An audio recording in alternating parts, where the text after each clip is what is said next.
রমাদানে আমরা যা শিখলাম, যেটা করলাম, এটার ইম্প্যাক্ট যেন রমাদানের পরেও আমাদের মধ্যে থাকে। আমাদের অনেকের এটা হয় যে রমাদানে আবেগে অনেক আলোচনা শুনে, ক্ষমার মাস এটা জেনে এত ইবাদত, রমাদান নাই ইবাদত নাই, এরকম হয়ে যায়। এটা যেন না হয়, বরং এটার একটা পরশ যেন আমাদের হোল দ্য ইয়ার লং থাকে।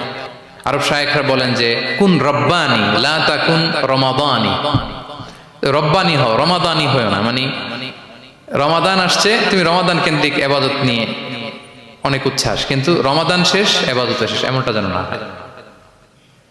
রমাদানের পরেও সে মেহেরবান আল্লাহ তাআলা কিন্তু আমাদের জন্য আছেন। তিনি প্রতি রাতে শেষ রাতে নেমে আসেন, এসে ডাকতে থাকেন, কার ক্ষমা লাগবে ক্ষমা চাও, ক্ষমা করব।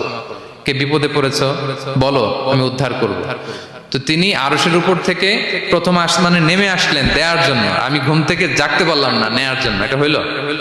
প্রাইম মিনিস্টার আনোয়ার ইব্রাহিম আমাকে একটা অ্যাওয়ার্ড দিবে, লেটস সে হোটেল ইন্টারকন্টিনেন্টাল, উনি এসে বসে